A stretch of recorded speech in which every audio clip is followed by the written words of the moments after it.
নমস্কার প্রিয় বন্ধুরা, সবাই কেমন আছেন? আমি দেবলীনা আমার ছোট্ট একটি ব্লগে আপনাদের সবাইকে স্বাগত জানাই। সকাল সন্ধ্যে যখনই হোক চায়ের সাথে আমি ব্রাউন সুগারই ইউজ করি। তো এখন আমি যে দুধটা করছি এটা কিন্তু চায়ের জন্য নয়, এটা আমি কফি খাবো। হ্যাঁ, সকালবেলা তো একবার চা খাওয়া হয়েই গেছে, মানে ধরুন প্রায় তখন 7টা বাজে, তো চা খাওয়া হয়ে গেছিলো। তো এরপরে আমি একটা জলখাবার করি, এই দেখুন চাউমিন। তো আমার ভীষণ প্রিয় চাউমিন, আলু পেঁয়াজ আর ডিম দিয়ে করেছিলাম, আর তার সাথে হচ্ছে খাবো কফি। তো খুব ভালো লাগে এটা খেতে, সকাল সকাল করে নিয়েছিলাম, আর এটার সাথে কফি দিয়ে কিন্তু ফাটাফাটি জমে উঠেছিল জলখাবারটা। তারপরে এই কফি আর চাউমিনটা তো খাওয়াই হয়েছিল, আমরা তিনজনে খেয়েছিলাম, ছেলেও আর বড় ছিল, আর আমি একাই কফি খেয়েছিলাম। তো কফি আর চাউমিন খেয়ে এনার্জি নিয়ে শুরু করে দিয়েছিলাম একটা কাজ। খুব ধৈর্যের কাজ। খেতে যেমন ভালো লাগে কিন্তু কাজটা করতে কিন্তু অনেক ধৈর্যের দরকার হয়। হ্যাঁ, এটা হলো মোচা যেহেতু শনিবার আর মঙ্গলবার খেতে নেই, ঘরেও রাখতে নেই, তো অবশ্যই করে তো তার আগেই খেয়ে নিতে হবে। তাই গতকাল শুক্রবার দিনই এটা ছাড়িয়ে রান্না করা হয়। তবে রান্নাটা কিন্তু ও করেছিল, ভীষণ ভালো করেছিল। তবে এর মধ্যে না আমাদের একটা দারুণ কাণ্ড হয়ে যায়, জানেন তো? কি বলুন তো, আমি বলেছিলাম যে ছোলা দিয়ে আমি কোনো দিন খাইনি, তো নারকেল দিয়েই খাই। সেই নিয়ে একটা ওই আর কি, যা হয় ঘটি বাটি সব একসাথে থাকলে একটা কাণ্ড হয়ে গেছিলো।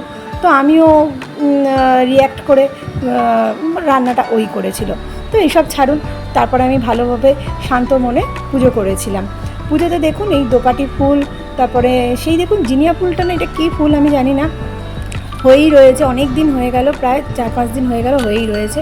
এরকম করে আরও কিছু ফুল টুল নিয়ে আমি পুজো টুজো করি। পুজো করার পরে কিছুক্ষণ রেস্ট নিয়ে, মানে পুজো করে খাওয়া দাওয়া করে রেস্ট নিয়ে আমি কালকে একাই বেরিয়ে গেছিলাম, এবং কী কিনেছিলাম সেটা কিন্তু আমি দেখাবো পরবর্তী ব্লগে। তবুও সেই যেতে যেতে সেই রাস্তা আর কি খেয়েছিলাম রাস্তায়, চলুন দেখি। খুব জোরে জোরে গান হচ্ছিল, জানেন তো? আসলে মনসা পুজো আছে তো রবিবার দিনকে, ওই জন্য এখানে খুব জোরদার মনসা পুজো হয়, আপনাদের দেখাবো। আর দেখুন এই ফুলটা কিন্তু কী সুন্দর লাগছে, আমি এটা যাওয়া আসার পথে সবসময় দেখি। এই রাস্তাটা সোজা আমাদের মোড়ের মাথার পর্যন্ত চলে গেছে। আর এখানে গিয়ে আমি আমাদের বাঁদিকেই দেখুন একটা মিষ্টির দোকান পড়ে, এই মিষ্টির দোকানটায় সিঙ্গারা খুব ভালো পাওয়া যায়, একদম খাস্তা সিঙ্গারা। আমি গরম গরম খেয়ে নিলাম চাটনি দিয়ে, ব্যাস, মানে মাথাটা বেশ ঠান্ডা মতো হলো, আর একটু এনার্জিও পাওয়া গেল। খুব খিদে পাচ্ছিল, জানেন তো? আসলে সেরকমভাবে দুপুরবেলা কিছু খাইও নি, ওই আর কি মোটামুটি। তো ওই গলার লকেটটা দেখালাম, মানে ওটা আমার অনেক দিনের একটা গণেশের লকেট, যেহেতু গণেশ চতুর্থী তো এসেই শুরু হয়ে গেছে। আর ওইটা আমার ছিল অ্যাভনের, আমি অ্যাভনের সাথে এখনও আছি, তো ওখানে ভীষণ ভালো জুয়েলারি পাওয়া যায়। তো ওইটা আমি প্রায় 2020 সাল থেকে পড়ছি। তো খেতে খেতে খুব ভালোভাবে খাওয়া দাওয়া করে আমি বেরিয়ে পড়লাম। এরপরে অটোতে উঠে আমি গিয়েছিলাম নৈনানের দিকে, মানে নৈনানে যাইনি, তার একটু আগেই নেমেছিলাম। এখানে একটা জায়গা আছে, সেটা হচ্ছে খান্দালিয়া।